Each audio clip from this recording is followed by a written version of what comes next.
I'm Kassie, standing in for my cousin Katie, who's currently cruising in Cuba. Hola, Katie! For today's culture cruising moment, we're going to hop off on an Odyssey around the Aegean. First, a bit of history and legend. Odysseus, also known as Ulysses, was the king of Ithaca. He became involved in the Trojan Wars, started by the abduction of Helen, known as the face that launched 1,000 ships. Now that's serious cruising. A bit of a lad by all accounts, Odysseus spent his time wandering the beautiful waters of Homer's wine-dark sea. This voyage takes you in his wake from Greece across to Turkey. The cruise departs from Athens. No need to tell you about the excitements that great city holds.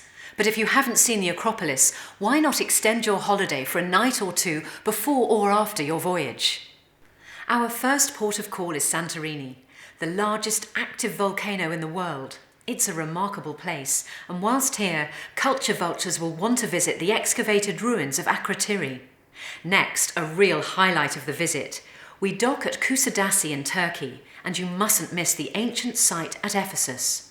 For me, the ruins here, where Antony and Cleopatra rode in procession over 2,000 years ago, are one of the world's must-see places.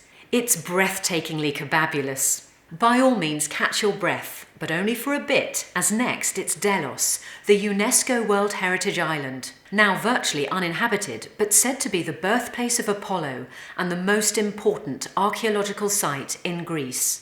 In complete contrast, our next port of call, Mykonos, is altogether more modern and hedonistic, as famous for its beaches and nightlife as the iconic sugar cube cottages and windmills that line the heights.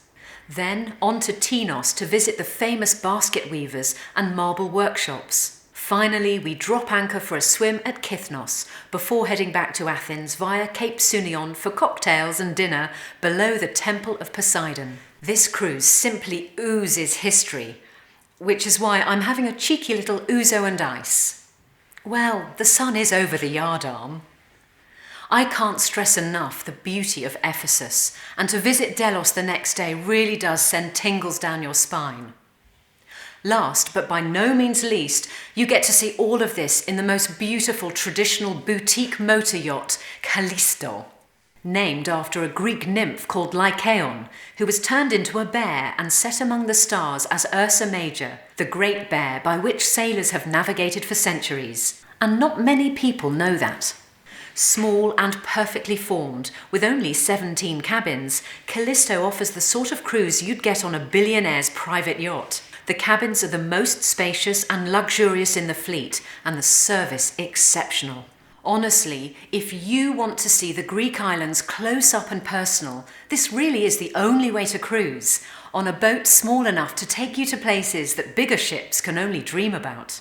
So, if a more cultured way to cruise interests you, check out a small and perfectly formed cruise operator called Seafarer. I'll be making more videos about other small ship cruise itineraries. Subscribe to my YouTube channel or like the Facebook page to stay up to date. See you soon, and very happy cruising.